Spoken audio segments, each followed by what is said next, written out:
కూర్చోవనమ్మా సీత.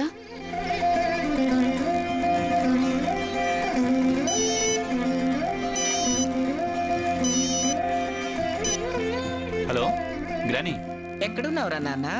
సీత వాళ్ళ ఇంటి దగ్గర గ్రానీ. పనుందని వెళ్ళి అక్కడేం చేస్తున్నావురా? సీతని పని మీద బయటికి తీసుకెళ్లి ఇంటి దగ్గర దిగబడదామని వచ్చాను. కారు దిగి లోపలికి వెళ్లేసరికి కళ్ళు తిరిగి పడిపోయింది. సీత కళ్ళు తిరిగి పడిపోయిందా? అవును గ్రానీ. రంగయ్య, రంగయ్య అమ్మా, మడిది పద. అట్టగేనండి అమ్మా. అమ్మ సీత,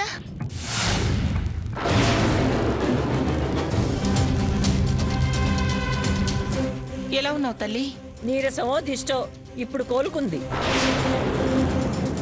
పెళ్లి కాకుండా ఈ తిరుగుళ్ళేంటో, ఈ కళ్ళు తిరిగి పడిపోవటాలేమిటో. ఏంటే కూస్తున్నావు? నేనేమన్నాను? బుద్ధి తక్కువ కూతలు కూసింది కాక ఏమన్నాను అని దీర్ఘాలు తీస్తున్నాయంటే దీర్ఘం. అది అంది అంటే పద్ధతి లేకుండా మీరు మీ మనవని పంపటమే తప్పు. వాడు బయటికి వెళ్ళడానికి దాని కూతలకి సంబంధం ఏమిటి? అదన్న మాటలకి అర్థం తెలియటం లేదా మీకు? అనే అవకాశం ఇచ్చి అర్థం కావటం లేదా అంటావే?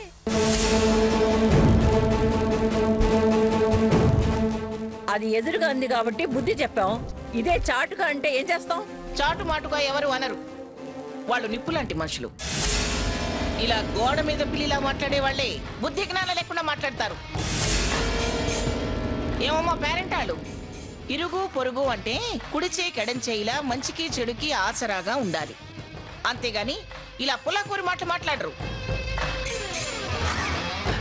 అయినా వీళ్ళ గురించి, వీళ్ళ పిల్లల గురించి తెలీదా నీకు? ఇలాంటి నేలబారు మాటలు ఎలా మాట్లాడుతున్నావే?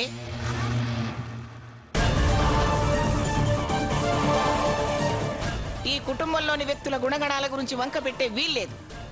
ఎవరు వంక పెట్టినా సూర్యుడి మీద ఉమ్మేసినట్టే అవుతుంది. అసలు ఈ కాలం పిల్లలు కాదు వాళ్ళు. వాళ్ళని చూసి నీకు ఎలా అనుబుద్ధి అయిందే? అందులోనూ మా సీతను అనటమా? చూడు, మామూలుగా అయితే రామచంద్రయ్య కూతున్ననే అర్హతే నీకు లేదు. అలాంటిది ఈ మంగమ్మ కాబోయే మనవరాల గురించి ఎలా మాట్లాడతావు నువ్వు? పోవే అవతలికి పో. నువ్వు నోరు తెరిచి దాని నోరు ముయించావుగా, చాలు. పేరెంటానికి పిలిచి తాంబూలం ఇవ్వకుండా పంపడం మనకే అశుభం. ఉండనీలే. అవును, ఈ పేరెంట్ దేనికి? తాంబూలం ఏమిటి? మొత్తం కుటుంబానికి వ్రతాలు పిచ్చినట్టుందే. పిచ్చి కదమ్మా, పుణ్యం. పెళ్లి పందిరి వేశాక 11 మంది పేరెంటాలకి ఒక్క పండు తాంబూలం కన్నతల్లి చేత్తో ఇస్తే అత్తారింటికి శుభం. అమ్మాయికి సౌభాగ్యం, పుట్టింటికి మేలు జరుగుతుంది అంటారు. ఇది మా వంశంలో ఆనవాయితీ. అందుకే సావిత్రితో ఈ తాంబూలాలు ఇప్పిస్తున్నాను. సావిత్రి, కారణం ఏదైనా సరైన సమయానికి వచ్చారు. పెద్ద ఆవిడ ప్రథమ తాంబూలం పిఠాపురం మంగమ్మ గారికే ఇవ్వు. మన అమ్మాయి అత్తింటి పెద్ద కదా. సీత, అమ్మమ్మగారి కాళ్ళకి పసుపు రాయమ్మా. అసలే నీరసంగా ఉంటే ఆ పిల్ల రాయడం ఏమిటి? రెస్ట్ తీసుకునేవ్వండి. సావిత్రి, నువ్వు రాయి. స్వర్ణ,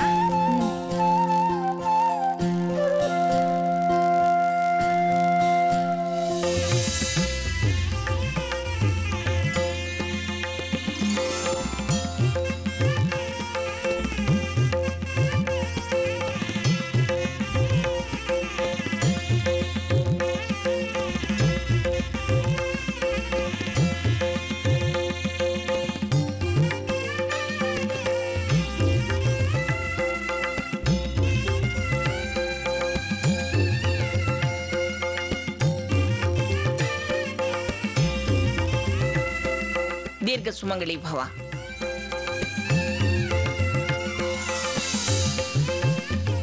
అమ్మా సీత, జాగ్రత్తగా రెస్ట్ తీసుకో తల్లి.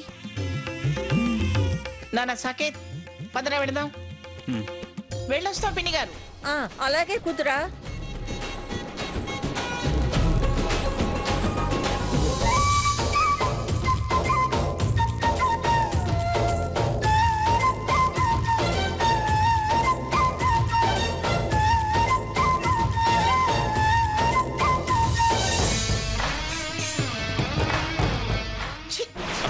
రాణి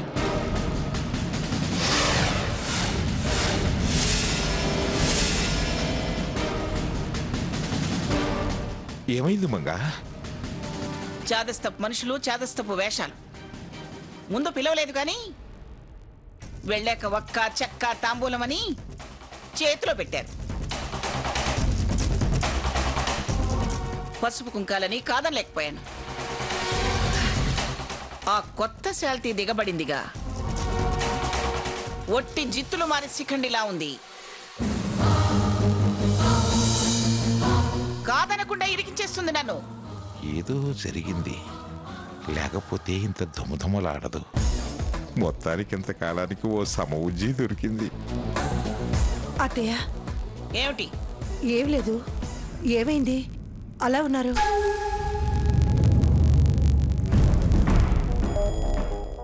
ఏదో అయిందిలే అమ్మా. అదంత కోపంగా ఉందంటే ఎవరో ఓ పెళ్ళ మొహం మీద వేసినట్టున్నారు. అది అడిగితే చెబుతుందా ఏమిటి? ఎందుకు అడిగి దాని చేత అనవసరంగా అనిపిస్తావు పాపం. ఏమిటి? నేను ఒళ్ళు మండి చిరాకు పడుతుంటే మీకు పరాచకంగా ఉందా? ఇందులో పరాచకాలు ఏమున్నాయి?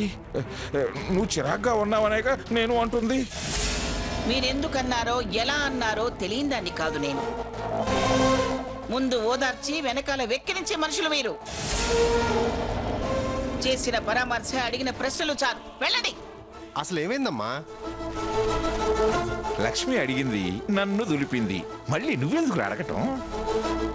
దాంతో తిట్లు తినంది నీకు తోచదా?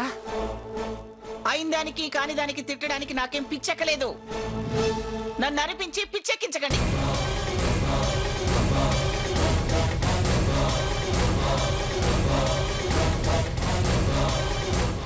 అక్కడ దీనికి ఏదో పరాభవం జరిగిందమ్మా. అందుకే అది అలా కారాలు మిరియాలు నూరుతుంది. దీని దాష్టికానికి ఆ పెద్దావిడ నెత్తిన ముట్టినట్టుంది. అందుకే అలా రంకెలేస్తుంది. నువ్వు ముందు సీత వాళ్ళ ఇంటికి ఫోన్ చేయి. సీతకి ఎలా ఉందో ఏందో కనుక్కో. అలాగే.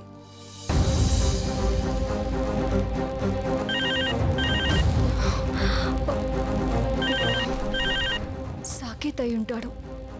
ఎలా ఉందో అడగడానికి ఫోన్ చేసి ఉంటాడు. హలో అమ్మా సీత, నేను అత్తయ్యని. కళ్ళు తిరిగి పడిపోయావంటున్నారు. ఇప్పుడు ఎలా ఉంది?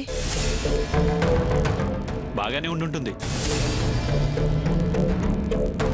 దిష్టి గిష్టి తీశారు కదా, దానికి అంత కంగారెందుకు?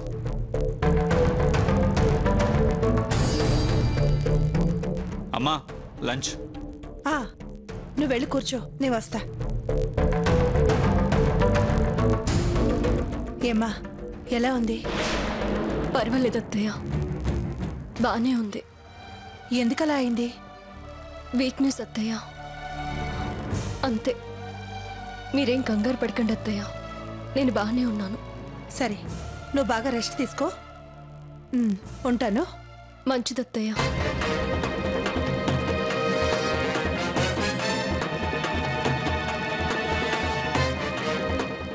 నీరసం వల్ల కళ్ళు తిరిగాయంట మావయ్య. ఇప్పుడు బాగానే ఉంది. దీని ముఠముఠలకు కారణం ఏమిటంట?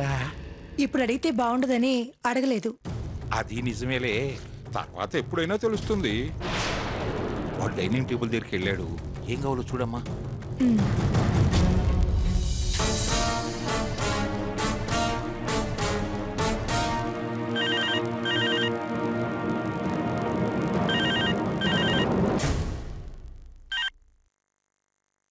హలో స్వర్ణ. రఘురామ్ గారు, మీరా? ఎలా ఉందండి మీ ఆరోగ్యం? పర్వాలేదండి. Now I'm all right. మీ సాయమే నా ప్రాణాలను కాపాడింది. అలా అంటారేంటండి? ఒకళ్ళకి ఒకళ్ళు సాయంగా లేకపోతే ఎలా? మీరు ఎన్నిసార్లు మాకు హెల్ప్ చేయలేదు? బాగా రెస్ట్ తీసుకోండి. అలాగే. అవును, సీతగారు లేరండి? ఉందండి. అక్క బావ ఇందాకే బయటకెళ్ళొచ్చారు. ఏమైందో ఏమో తెలీదు, సడన్ గా అక్క ఇంటికి రాగానే కళ్ళు తిరిగి పడిపోయింది. రఘురామ్ గారు, మేమంతా చాలా కంగారు పడ్డాం. ఏంటి, సీతగారు కళ్ళు తిరిగి పడిపోయారా? అవునండి. ఇప్పుడెలా ఉన్నారు? పర్వాలేదు, ఇప్పుడు బానే ఉంది. అలాగా. సరే స్వర్ణ, కాస్త నార్మల్ అయ్యాక నేను థ్యాంక్స్ చెప్పానని చెప్పండి. థ్యాంక్స్ దేనికి? తనే కదా పార్క్లో పడిపోయిన నన్ను హాస్పిటల్లో చేర్చి లైఫ్ సేవ్ చేసింది, అందుకే. అలాగే చెప్తాలేండి. మీరు బాగా రెస్ట్ తీసుకోండి. సరే, ఉంటాను. బాయ్. బాయ్.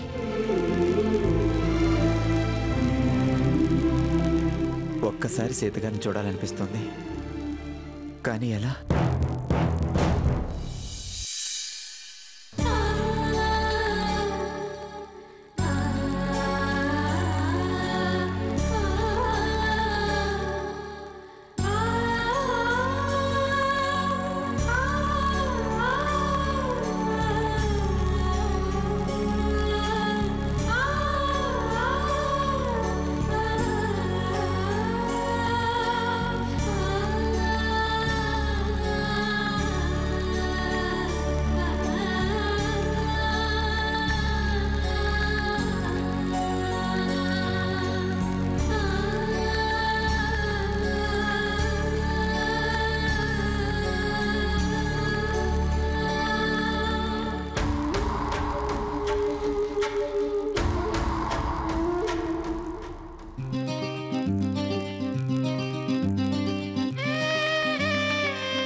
రఘురామ్తో నీ స్నేహం ఎలాంటిది?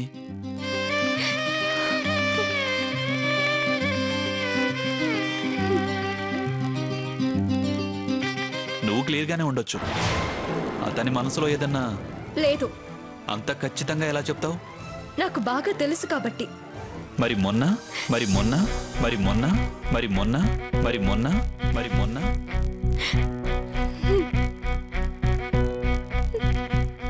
మీరు కొలీగ్స్ కావచ్చు, మంచి స్నేహితులు కావచ్చు, అలాగే ఇద్దరికీ ఒకే అభిప్రాయాలు అభిరుచులు ఉండవచ్చు. అన్నీ ఈ రోజుతో కట్ ఆఫ్ చేసుకో.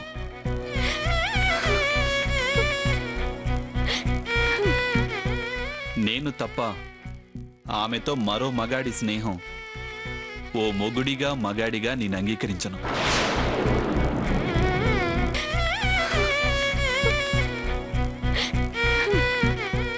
నేను తప్ప ఆమెతో మరో మగాడి స్నేహం ఓ మొగుడిగా మగాడిగా నేను అంగీకరించను.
నేను తప్ప ఆమెతో మరో మగాడి స్నేహం ఓ మొగుడిగా మగాడిగా నేను అంగీకరించను.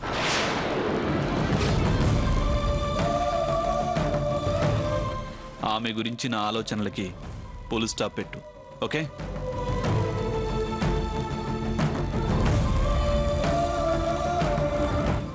రఘురామ్, రే ఏంట్రా ఆ కన్నీళ్ళేంటి? నా మూలంగా ఓ మంచితనం అనుమానాలకు గురై అవమానపడింది.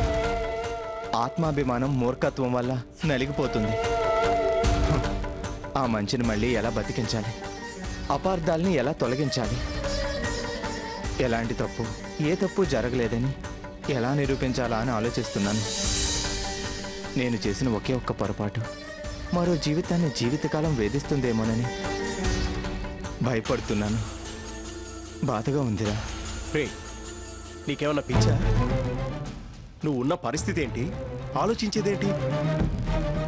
అప్పుడు చెప్తేనేమో తేలిగ్గా తీసుకున్నావు, ఇప్పుడు తీరిక దొరికిందనుకుంటున్నావా తిరగదోడుకుని బాధపడ్డానికి? మర్చిపోరా, ఈ టైంలో మనసు ప్రశాంతంగా ఉంచుకోవడం మంచిది. లేకపోతే ఏమవుతుంది? భగవంతుడు నా తప్పుకి శిక్ష వేస్తాడు. వేయనీరా. రే నాకు ఏం మాటలు రావి? కాస్త ఓపికొచ్చాక తప్పు సరిదిద్దుకునే ప్రయత్నాలు చేద్దులే. ఆలోచించి ప్రాణాల మీదకి తెచ్చుకో మాకు. మర్చిపోరా, ఈ టైంలో మనసు ప్రశాంతంగా ఉంచుకోవడం మంచిది. లేకపోతే ఏమవుతుంది? భగవంతుడు నా తప్పుకి శిక్ష వేస్తాడు. వేయనీరా. రే నాకు ఏం మాటలు రావి? కాస్త ఓపికొచ్చాక తప్పు సరిదిద్దుకునే ప్రయత్నాలు చేద్దులే. ఆలోచించి ప్రాణాల మీదకి తెచ్చుకో మాకు. చూడు, నీకు విషయం చెప్పడం మర్చిపోయానురా. అమ్మొస్తోంది. అమ్మొస్తుందా? ఎందుకు చెప్పావురా? కన్న తల్లికి ఎవరో కబురు చేయాల్సిన అవసరం లేదు. పేగుబంధమే పరిస్థితి తెలిసేలా చేస్తుంది. ఏంటో నువ్వనేది? నీ నుంచి ఫోన్ రాక చాలా కంగారు పడింది. నన్నేమో చెప్పొద్దన్నావు, నేనేమో అవాయిడ్ చేశాను. స్టేషన్కి ఫోన్ చేస్తే తెలిసిందట. నన్ను ఎన్ననాలో అన్నాని బయలుదేరి వస్తున్నానని చెప్పింది. అవసరం లేదమ్మా, రేపు డిశ్చార్జ్ చేస్తున్నారు అన్నా వెళ్ళలేదు. జ్వరం వచ్చిన విషయమే దాచావు, నిన్నిక నమ్మను అంది. చా, ఎంత భయపడుతూ వస్తుందో. అమ్మ విషయంలో కూడా పొరపాటు చేశాను. మాట్లాడుంటే పోయేది కదా. స్పృహ లేదు, ఎలా మాట్లాడతారా? రానివరా. ఇలాంటి సమయంలో అమ్మ నీ వెంట ఉండడం కూడా మంచిదే. ఇటు ఫిజికల్గా అటు మెంటల్గా నీ కండిషన్ ఏం బాలేదు.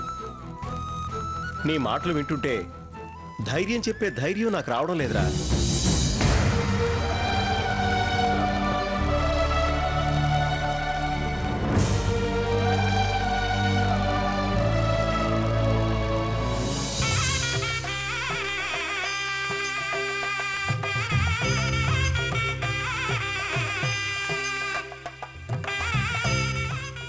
అత్తయ్య గారు ఇంతేనా? అంతే. పెళ్లి కూతుర్ని చేసిన దగ్గర నుంచి పెళ్ళై 16 రోజుల పండగ దాకా అలాగే ముగ్గేసి పీటేసి సీతను కూర్చోబెట్టి భోజనం పెట్టాలి. స్వర్ణ, అమ్మా, వెళ్ళి సీతని భోజనానికి పిలుచుకుని రావే. అలాగే.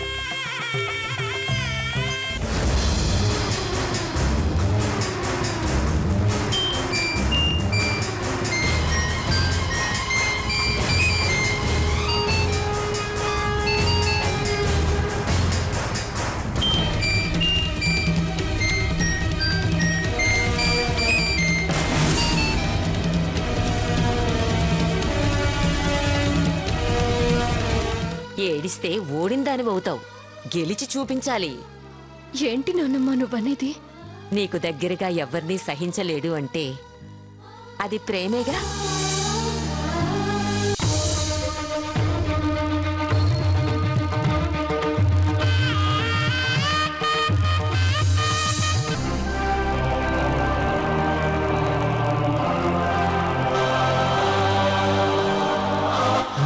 అమ్మా